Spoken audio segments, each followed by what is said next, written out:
एक सन्यासी ने मेरे खिलाफ सरकार को प्रार्थना भेजी कि मैं देशद्रोही हूं और मुझ पर मुकदमा चलना चाहिए। शायद उसकी बात सही हो, क्योंकि देशों में मेरी कोई रुचि ही नहीं है। न मेरा कोई देश है, न कोई परदेश। मैं न हिंदू हूं न मुसलमान। ये पूरी पृथ्वी मुझे अपनी लगती है। सन्यासी को मुझसे परेशानी इसलिए होगी क्योंकि मैं खुद को हिंदू घोषित नहीं करता, क्योंकि मैं हूं ही नहीं। मेरी कोई सीमाएं नहीं है। मंदिर भी मेरा है और गुरुद्वारा भी मेरा है। अब बहुत हो चुका, बहुत राष्ट्रगान गाए जा चुके, बहुत झंडे लहरा लिए गए, बहुत पागलपन हो चुका। ये पूरी पृथ्वी हमारी है, इसे टुकड़ों में मत बांटो। अगर इस धरती के सभी लोग एक साथ खड़े हो जाएं, तभी हम समस्याओं का समाधान कर सकते हैं।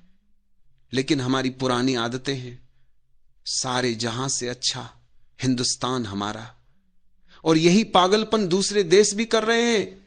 इसी अहंकार के कारण देश लड़ते हैं कि हमारा झंडा ऊपर है, तुम्हारे से ऊंचा। इंसान की सारी शक्ति युद्ध में चली जाती है। आज रूस और अमेरिका के पास इतने हथियार हैं कि हर इंसान को 1000 बार मारा जा सकता है। और यह किसी भी दिन हो सकता है। जिस दिन किसी पागल राजनेता का दिमाग खराब हो गया, उस दिन पूरी धरती राख का ढेर बन सकती है। और राजनीति में पागलपन की संभावना हमेशा रहती है। यदि एक राजनेता पागल हो गया तो 5 मिनट में धरती खत्म हो सकती है। भारत के ऋषि मुनियों ने जिस स्वर्ग का सपना देखा था, वो यही सच हो सकता है। यदि हम पुरानी आदतें छोड़ दें और राजनीति की संकीर्णता से ऊपर उठ जाएं। ये क्या लगा रखा है, मेरा देश तुम्हारा देश? ये पृथ्वी सबकी है। जर्मनी का सबसे बड़ा पादरी आर्च प्रीस्ट एक छोटे से गांव के चर्च का निरीक्षण करने पहुंचा। नियम था कि जब भी वह किसी चर्च में आए, उस चर्च की घंटियां उसके स्वागत में बजाई जाती थी। लेकिन इस गांव के चर्च की घंटियां बिल्कुल नहीं बजी। चर्च के अंदर पहुंचकर उसने पादरी से पूछा, मेरे स्वागत में तो हर जगह घंटियां बजती हैं, यहां क्यों नहीं बजी? उस चर्च के पादरी की एक आदत थी। वह कोई भी बात शुरू करता था तो कहता था, इसके 1000 कारण हैं। वह बोला, इसके 1000 कारण हैं। पहला कारण तो ये कि हमारे चर्च में घंटी है ही नहीं। यह सुनकर आर्च प्रीस्ट ने कहा, बाकी कारण रहने दो, ये एक ही कारण काफी है। आप मुझसे पूछते हैं मैं हरिजन के घर क्यों नहीं ठहरता। सबसे पहले तो यह समझ ले कि मेरी नजर में कोई हरिजन है ही नहीं। मैं उसे ढूंढूं कहां? मेरी दृष्टि में लोग सिर्फ आदमी हैं, हरिजन नहीं। गांधी जी की नजर में हरिजन होंगे, इसलिए वे हरिजन का घर ढूंढ लेते हैं। पर एक बात याद रखें, अछूत और शूद्र ये शब्द चाहे जितने कठोर थे, पर इनमें एक दर्द था, एक पीड़ा थी, एक सच्चाई थी। इनको सुनकर मन दुखता था और जिसे कहा जाए वह भी इसे स्वीकार करने में हिचकता था। लेकिन हरिजन शब्द यह बड़ा खतरनाक है। इसके भीतर एक अजीब सी अकड़ है, मानो कहा जा रहा हो हम हरिजन हैं। अर्थ वही है, बस आवरण बदल दिया गया है। बीमारी का नाम बदल देने से बीमारी नहीं बदल जाती, और जहर के ऊपर शक्कर चढ़ा देने से मौत तो आती है, बस खाने में थोड़ी आसानी हो जाती है। हरिजन जैसे शब्द बहुत खतरनाक है। किसी भी रूप में हरिजन को पहचान देना, चाहे गाली देकर, चाहे सम्मान देकर, चाहे उसे न छूकर या उसके घर ठहरने का कार्यक्रम बनाकर, असल में हरिजन को सुरक्षित रखने का ही तरीका है। जैसे ही आप कहते हैं यह हरिजन है, इसे छूना नहीं चाहिए, या यह हरिजन है, इसके घर ठहरना चाहिए। दोनों स्थितियों में हरिजन को बनाए रखा जाता है। मुद्दा हरिजन को बचाने का नहीं है, मुद्दा है इस शब्द और इसके पीछे की सोच को मिटाने का। लेकिन गांधी जी के सामने एक समस्या थी। हिंदू नाम की जो पुरानी भारी बीमारी है उसके वे बड़े प्रेमी थे, और हरिजन, शूद्र, अछूत ये सब उसी बड़ी बीमारी की छोटी छोटी संतानें हैं। गांधी जी उस बड़ी बीमारी को तो बचाना चाहते थे, और उसी के भीतर इस छोटी बीमारी के लिए कोई समझौता ढूंढने की कोशिश करते थे। सच तो यह है कि हिंदू, मुसलमान, ईसाई ये सब पहचाने बीमारियां हैं। अगर कोई व्यक्ति हिंदू समाज के भीतर अपमान, दुख और पीड़ा महसूस करता है तो उसे हिम्मत करके कहना चाहिए हम हिंदू नहीं हैं। क्या जरूरत है इस पहचान की? हिंदू होने ने उन्हें आखिर दिया ही क्या है? पर कठिनाई यह है कि अगर वे हिम्मत भी करके कह दें कि हम हिंदू नहीं हैं तो तुरंत पूछ बैठते हैं, अब हम क्या बने?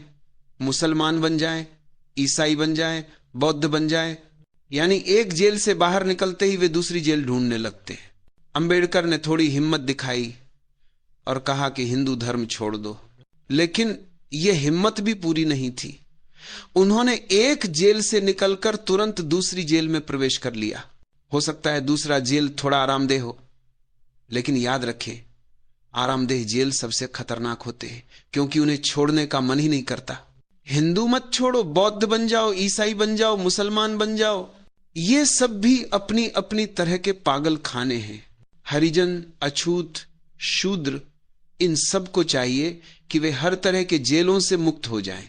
कह दें साफ साफ, हम सिर्फ इंसान हैं और हम किसी भी खास पहचान की कैद में नहीं रहना चाहते। लेकिन मुश्किल यह है कि वे भी उत्सुक हैं कि उन्हें हरिजन माना जाए। वे भी चाहते हैं कि उन्हें इस नाम से सम्मान मिले। अपमान उन्होंने वर्षों सहा है, अब उसके बदले में सम्मान चाहते हैं। लेकिन ध्यान रखिए, चाहे अपमान मिले या सम्मान, हरिजन कहलाकर आप इंसान नहीं बन जाते। आज दुनिया को इंसानों की जरूरत है। एक प्रयोग होना चाहिए, कुछ साहसी लोग इकट्ठे हों और कहें, हम किसी भी जेल खाने से संबंध नहीं रखते, हम सिर्फ इंसान हैं। और ये हमारा हिंदुस्तान जो खुद को सेक्युलर कहता है, धर्मनिरपेक्ष कहलाता है, यहां भी नौकरी के फॉर्म में सबसे पहले पूछा जाता है, आपका धर्म क्या है? कितना बड़ा पागलपन है ये। धर्म पूछने की जरूरत ही क्या है? एक आदमी का आदमी होना ही काफी है। स्कूल में बच्चे का दाखिला कराओ, वहां भी फॉर्म में लिखा रहता है, धर्म क्या है? क्या पागलपन है? धर्म पूछने की क्या जरूरत है? इंसान होना काफी है। सेंसस होता है, मुल्क की जनगणना होती है, और वहां भी भरना पड़ता है कि कौन किस धर्म को मानता है। यह कैसा सेक्युलरिज्म है? यह तो एक तरह की बेईमानी है। धर्मनिरपेक्ष होने का असली अर्थ है कि इस देश में आदमी को सिर्फ आदमी माना जाए, उस पर कोई सीमा, कोई लेबल, कोई विशेषण न लगाया जाए। अगर थोड़ी सी हिम्मत जुटाई जाए तो हिंदुस्तान सचमुच इंसानों का समाज बन सकता है। लेकिन हर तरफ उलटी कोशिश चल रही है, आदमी और आदमी के बीच दीवारें खड़ी करने की। गांधी जी ने पूरी जिंदगी कोशिश की कि हिंदू और मुसलमान एक हो जाएं, लेकिन पहले आप बीमारी को मानते हैं, फिर बीमारी को जोड़ने की कोशिश करते हैं। पहले कहते हैं हिंदू भी ठीक, मुसलमान भी ठीक, और फिर कहते हैं दोनों एक हो जाएं। सच तो यह है कि दोनों ही गलत है। इनका एक होना जरूरी नहीं, इनका मिटना जरूरी है। दोनों मिटेंगे तभी इंसानियत एक होगी। हिंदू और मुसलमान कभी एक हो ही नहीं सकते, क्योंकि उनका हिंदू होना और मुसलमान होना ही उनकी अलगाव की जड़ है। उसी पहचान में दुश्मनी छिपी है। हिंदू मुसलमान खत्म होंगे तो इंसान बचेगा और वही एक होगा, वरना मलेरिया और प्लेग को एक कर देने से थोड़ी भलाई होती है। दोनों साथ हों या अलग, समस्या ही समस्या है। जरूरत है इन बीमारियों को मिटाने की, जोड़ने की नहीं। गांधी जी की कोशिश यही थी, हर बीमारी के साथ किसी न किसी समझौते का रास्ता खोजने की। शूद्रों, अछूतों और हरिजनों के मामले में भी वही पुराना सिलसिला चलता रहा। एक और मित्र ने पूछा है, भगवान शंकराचार्य वर्णाश्रम के बारे में जो कहते हैं और शास्त्र जो कहते हैं, उस पर आपका क्या मत है? मेरे मत को पूछने की भी जरूरत नहीं। मनुष्य और मनुष्य के बीच भेद पैदा करने वाले सारे शास्त्र अपराधी हैं। जो भी शास्त्र किसी भी तरह की ऊंच नीच को बढ़ावा देते हैं, वे निश्चित ही शोषकों द्वारा लिखे गए होंगे। वे किसी ऋषि या मुनि की वाणी नहीं हो सकते। और जो भी व्यक्ति मनुष्य के बीच किसी भी रूप में ऊंच नीच की धारणा बनाए रखना चाहता है, वो अपराधी है, क्रिमिनल है। उसके प्रति उतनी ही नहीं, उससे भी अधिक सजगता जरूरी है जितनी एक चोर या हत्यारे के प्रति होती है। एक चोर क्या कर सकता है? यहां की चीज उठाकर वहां रख दे, बस इतना ही। एक हत्यारा क्या कर सकता है? जो आदमी 10-20 साल बाद मरता, उसे आज मार दे, बस इतना ही। लेकिन जो व्यक्ति वर्ण व्यवस्था जैसी सोच का समर्थन करता है, वह करोड़ों लोगों की जिंदगी को नरक बनाने की जिम्मेदारी लेता है। उसका अपराध साधारण नहीं है, यह अनेक पीढ़ियों को जहर देने जैसा अपराध है। ऐसे आदमी, ऐसे विचार, ऐसे शास्त्र सबको अनादृत किया जाना चाहिए। इनकी सामाजिक जगह नहीं होनी चाहिए। लेकिन यह मुल्क बहुत बेईमान है। पुरी के शंकराचार्य अगर कुछ कहते हैं तो उनका विरोध शुरू हो जाता है। लेकिन जिन शास्त्रों के आधार पर वे बोलते हैं उन शास्त्रों की पूजा लगातार जारी रहती है। यह कैसी विडंबना है। आप शंकराचार्य का विरोध करते हैं लेकिन उन्हीं शास्त्रों की जय जयकार भी करते हैं जिनसे उनकी बात निकलती है। तो फिर बात साफ दिखती है, ये ईमानदारी नहीं, सीधी सीधी बेईमानी है। ऐसा लगता है कि समय की हवा बदल गई है, इसलिए शंकराचार्य का विरोध करना आसान हो गया। लेकिन चित्त नहीं बदला, इसलिए शास्त्रों की पूजा अब भी चल रही है। शंकराचार्य की गलती क्या है? बस इतनी कि वे अपनी बुद्धि से कुछ कहते हुए नहीं दिखते। उनके पास जो कुछ है वह शास्त्रों की ही आवाज है। वे जैसे एक टेप रिकॉर्डर हों जो लिखा है वही दोहराते हैं। उनका व्यक्तिगत कोई कसूर नहीं मालूम पड़ता, लेकिन पूरा मुल्क उन पर टूट पड़ता है और वही लोग उन शास्त्रों को सिर पर चढ़ाए रखते हैं जिनसे उनकी बातें निकली हैं। यह न्याय नहीं है, यह सीधा अन्याय है। शास्त्रों से मुक्त होने की जरूरत है। सच तो यह है कि पूरे अतीत से मुक्त होने की जरूरत है, क्योंकि उसी अतीत ने इतने भ्रम, इतनी नासमझी, इतनी बीमारियां पैदा की हैं। हमारे इतिहास की जड़ों में ही इन सब रोगों के कीटाणु छिपे हैं और हम उसी को गर्व से सजाते फिरते हैं, उसी का ढोल पीटते हैं, उसी के नाम पर राम राज्य वापस लाने की बातें करते हैं। अगर सच में राम राज्य लौट आया तो फिर शंकराचार्य बिल्कुल सही कह रहे हैं और आप सब गलत। अगर राम राज्य फिर से आया तो शूद्र फिर पैदा किए जाएंगे और यह भी तय है कि कोई शूद्र वेद के वचन नहीं सुन सकेगा। अगर किसी शूद्र ने वेद का एक शब्द भी सुन लिया तो उसके कान में पिघला हुआ शीशा डाला जाएगा। हां, बिल्कुल वही होगा जैसा शास्त्रों में लिखा है। अगर सच में राम राज्य लाना है तो इसकी पूरी तैयारी रखो। और अगर ये सब सुनकर भीतर कुछ सिहरन उठती है तो फिर राम राज्य जैसी बेकार बातों में पड़ना ही मत। जो समय चला गया वो लौट कर नहीं आता और उसे वापस लाने की जरूरत भी नहीं है। लेकिन इस मुल्क का पूरा चित्त अतीत से जकड़ा हुआ है। अतीत ने जो बीमारियां दी उनसे छुटकारा चाहते हैं, लेकिन अतीत से छूटना नहीं चाहते। यही अंदर एक तनाव, एक खिंचाव, एक गीच पैदा कर रहा है। और ये बात समझ ले, ऐसा नहीं हो सकता कि अतीत का अच्छा बचा ले और बुरा छोड़ दे। ये बात थोड़ी गहराई से समझने लायक है। हर चीज एक ऑर्गेनिक यूनिटी है, एक जैविक संपूर्णता।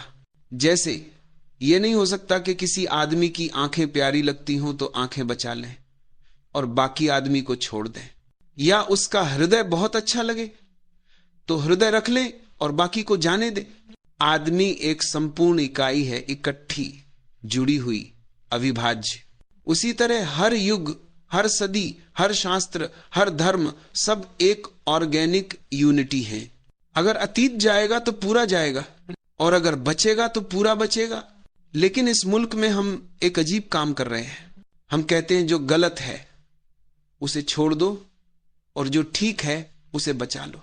लेकिन यह समझ में नहीं आता कि जिस चित्त ने ठीक पैदा किया था उसी चित्त ने गलत भी पैदा किया था। ठीक और गलत किसी दो अलग दुनिया के हिस्से नहीं है, वे उसी एक मानसिकता की दो तरफें हैं। इसी वजह से हम हमेशा मुश्किल में पड़ जाते। हम सोचते हैं कि जो अच्छा है उसे सुरक्षित रख लें और जो बुरा है उसे काट दें। लेकिन जीवन ऐसे नहीं चलता। पुरानी इकाई को पूरा छोड़ना होता है और एक नई इकाई को पूरा जन्म देना होता है। जैसे पिता मरता है तो ऐसा नहीं होता कि उसकी खोपड़ी बहुत अच्छी थी इसलिए बेटे की जगह पिता की खोपड़ी जोड़ दें। पिता पूरा मरता है, बेटा पूरा जन्म लेता है। हर युग भी ऐसा ही है। हर युग को पूरा मरना चाहिए, तभी नया युग पूरा जन्म ले सकता है। लेकिन अगर पुराने युग से कुछ टुकड़े बचाने की कोशिश की जाए तो नए युग के हाथ पैर पहले ही पंगु हो जाते हैं, वह जन्म ही नहीं ले पाता। हिंदुस्तान बहुत समय से इसी मुसीबत में फंसा हुआ है। पुराना यहां मरता नहीं और नया पैदा नहीं हो पाता। जो लोग पुराने के पक्षपाती हैं वे तो साफ है। कम से कम वे जानते हैं कि वे क्या चाहते हैं। लेकिन समस्या यह है कि पुराने के विरोधी भी इसी पुराने के किसी न किसी हिस्से के पक्षपाती बने हुए हैं। यही वजह है कि इस मुल्क के मस्तिष्क में यह साफ साफ नहीं हो पाता कि क्या करें और क्या न करें। जो लोग शंकराचार्य का विरोध करते हैं और कहते हैं कि शंकराचार्य गलत कहते हैं, वे भी वही गलती करते हैं। वे भी शास्त्रों को ही उठाते हैं और साबित करने में जुट जाते हैं कि शास्त्रों में शूद्र का उल्लेख नहीं है, लेकिन सिद्ध भी किससे करते हैं? उसी शास्त्र से। कोई यह नहीं कहता कि मान लो शास्त्र में लिखा है तो क्या क्या शास्त्रों ने हमारा ठेका ले रखा है कि हम हमेशा उनसे बंधे रहेंगे? क्या मनु महाराज ने कोई आजीवन अनुबंध साइन कर दिया था कि आने वाली दुनिया कभी उनसे मुक्त ही नहीं हो सकेगी? मनु महाराज चले गए तो उनके विचार भी चले जाने चाहिए। सब चीजें समय के साथ बदलनी चाहिए। अगर हम जिंदगी को जीवित रखना चाहते हैं, जैसे इंसान बदलते हैं वैसे ही समाज, शास्त्र और विचार भी बदलने चाहिए। सभ्यता को भी मरना आना चाहिए। जो सभ्यता मरना नहीं सीखती उसका पुनर्जन्म भी बंद हो जाता है। रोम मर गया, बेबीलोन, सीरिया, इजिप्ट सब मर गए, पर हम तो मानते ही नहीं कि हम भी कभी मर सकते। कहीं ऐसा तो नहीं कि हम पहले से ही मरे हुए हों इसलिए अब मरते ही ना हो? क्योंकि मरा हुआ आदमी दोबारा नहीं मरता। मरने और जन्म लेने की क्षमता केवल जिंदा लोगों में होती है। युग मरते हैं तभी नए युग जन्म लेते हैं। शास्त्र मिटते हैं तभी नए शास्त्र लिखे जाते हैं। विचारक विदा होते हैं तभी नए विचारक आते हैं। ये धारा बहनी चाहिए, थमनी नहीं चाहिए। लेकिन यहां सब कुछ थमा हुआ है। शंकराचार्य कहते हैं हमारी किताब में ऐसा लिखा है, उनके विरोधी कहते हैं नहीं, उसका दूसरा मतलब है। लेकिन दोनों के हाथ में एक ही किताब है। दोनों के दावे किताब पर टिके हैं। दोनों इस देश के दुश्मन हैं, एक कम नहीं, दूसरा ज्यादा नहीं। क्योंकि विरोधी भी यही कहता है, लिखा नहीं है। पर अगर कल साबित हो जाए कि लिखा है तो वो भी मान जाएगा, क्योंकि किताब से मुक्त होने की हिम्मत किसी में नहीं है। ये क्या मामला है? क्या हमारे पास अपनी कोई बुद्धि नहीं बची कि हम लगातार उधार की बुद्धि से ही सोचते रहें? क्या ऐसा हो गया है कि सारा ज्ञान पूरा हो चुका है और अब आगे कुछ भी जानने की जरूरत नहीं है? ज्ञान तो रोज बढ़ता है, और जो कौम यह फैसला कर ले कि हम अब आगे नहीं सोचेंगे, वो कौम सड़ने लग जाती है। ध्यान रखना, सभ्यता जितनी पुरानी होती है उतनी ही पाखंडी बन जाती है। नई सभ्यता में ताजगी होती है, नयापन होता है, ईमानदारी होती है। पुरानी सभ्यता बेईमान हो जाती है और इसकी वजह है अनुभव। अनुभव इंसान को चालाक बना देता है। एक बच्चा पैदा होता है, उसमें इनोसेंस होती है, निर्दोषता होती है, ताजगी होती है। वही बच्चा जब 70 साल का हो जाता है तो चालाक बन जाता है, कनिंग बन जाता है। बूढ़े में मासूमियत ढूंढना मुश्किल है और बच्चे में चालाकी ढूंढना भी मुश्किल है। जो सच बच्चे और बूढ़े के बारे में है वही सच नई और पुरानी सभ्यता के बारे में भी है। हमारी सभ्यता इतनी पुरानी हो चुकी है कि अनुभवों ने इसे बेईमान और चालाक बना दिया है। अनुभवों का ढेर लग गया है, इसलिए हिम्मत खत्म हो गई है। नई सभ्यताएं ताजी होती हैं, जिंदा होती हैं, ताकतवर होती हैं, उनमें कुछ नया करने का दम होता है। और हमारे भीतर थोड़ी सी भी हिम्मत नहीं बची। शूद्र जैसी गिरी गिराई सड़ी हुई मान्यता को भी मिटाने की ताकत नहीं है। उस पर भी सवाल करते हैं, इसे कैसे गिराएं, शूद्र को कैसे मिटाएं, इसके लिए क्या करना पड़ेगा? अरे शूद्र क्या T.B है? कोई कैंसर है कि इलाज करना पड़े? वो तो बस एक मान्यता है, एक विश्वास, बस इतना ही। और किसी मान्यता को मिटाने के लिए क्या करना पड़ता है? बस उस मान्यता को छोड़ देना। लेकिन हमसे वह भी नहीं हो पा रहा, हम वो मान्यता भी नहीं छोड़ पा रहे। तो ये तो हद हो गई। शायद हम सच में किसी भी काम के काबिल नहीं रह गए हैं। मैं किसी इंसान को ऊंच नीच नहीं मानता। एक मित्र ने पूछा, भगवान ये शूद्र क्यों पैदा हो जाते हैं, ये हरिजन क्यों पैदा हो जाते हैं? पैदा होने का कारण है, दुनिया में वर्ग हमेशा से रहे हैं, क्लासेस हर समाज में मौजूद हैं, लेकिन वर्ण केवल हिंदुस्तान की अपनी ईजाद है। वर्ग तो हर जगह मिलेंगे, गरीब, अमीर, मध्यम, लेकिन शूद्र ब्राह्मण, क्षत्रिय और वैश्य जैसी बांट ये कहीं भी नहीं मिलती। वर्ण का विचार दुनिया की किसी और सभ्यता में नहीं है। वर्ग का मतलब होता है कोई आज गरीब है तो चाहे तो कल अमीर भी हो सकता है, कोई रोक नहीं है, एक तरलता है, एक फ्लूडिटी है। अमीर गिरकर गरीब हो सकता है और गरीब उठकर अमीर हो सकता है। लेकिन हिंदुस्तान ने एक बहुत बड़ी चालाकी की, उसने इस तरलता को खत्म कर दिया। गरीबी और अमीरी के बीच जो रास्ता खुला था उसे बंद कर दिया और वर्ग को बदलकर वर्ण बना दिया। वर्ण का अर्थ है वर्ग को ठोस कर देना, जमा देना। ऐसा वर्ग जिसमें बदलाव संभव ही ना हो, फ्रोजन क्लास। गरीब को, दीनहीन को कह दिया बस तू शूद्र है, तू जम गया, तेरे भीतर अब ऊपर उठने की कोई संभावना नहीं। और ऊपर की क्लासों ने इसका फायदा उठाया, क्योंकि जैसे ही नीचे की क्लास ऊपर चढ़ने की राह खो देती है, प्रतियोगिता खत्म हो जाती है, मुकाबला खत्म हो जाता है। हिंदुस्तान ने एक तरकीब ईजाद की प्रतियोगिता खत्म करने की। करोड़ों शूद्रों से मुकाबला ही खत्म कर दिया गया। अब उनके बेटे ब्राह्मणों के बेटों से रस्से बनने की होड़ नहीं कर सकते। अब उनके बेटे वैश्यों के बेटों से धनपति बनने की लड़ाई नहीं लड़ सकते।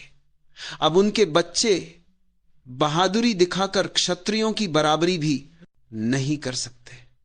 नीचे के इस विराट वर्ग को पूरी तरह जमा दिया गया, दरवाजे बंद कर दिए गए। कहा गया अब तुम कहीं आ जा नहीं सकोगे। ऊपर के वर्गों को इससे भारी फायदा हुआ और फिर क्रमशः हमने सबको जमाना शुरू कर दिया। शूद्र के बाद वैश्य को जमा दिया, उससे कह दिया धन ही तेरी दुनिया है, इससे आगे तू नहीं बढ़ सकता, यश और ज्ञान तेरे हिस्से में नहीं। क्षत्रिय को कह दिया तुझ में यश है पर ज्ञान नहीं, ज्ञान तेरा क्षेत्र नहीं है। और सबसे ऊपर जो ज्ञानवान है, जो पंडित है, जो ब्राह्मण है, वो बैठ गया। ये सभी वर्ग ठोस कर दिए गए, जमा कर रख दिए, प्रतियोगिता मिट गई और समाज जड़ हो गया। हिंदुस्तान को जितनी मृत्यु, जितनी जड़ता वर्ण व्यवस्था से मिली है, उतनी किसी और चीज से नहीं मिली। इसके परिणाम अनगिनत और घातक हुए। जब हिंदुस्तान पर हमला हुआ, शूद्र ने कहा हमें क्या फर्क पड़ता है, भंगी तो भंगी रहेगा, चाहे मुसलमान दिल्ली में बैठे, चाहे हिंदू या अंग्रेज, हमारे जीवन में क्या बदलाव आने वाला है? हमारा भाग्य तो पहले ही तय कर दिया गया है।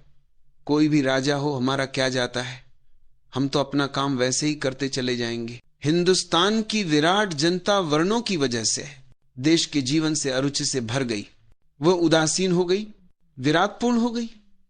हिंदुस्तान कभी गुलाम नहीं होता अगर हिंदुस्तान में शूद्र न होते।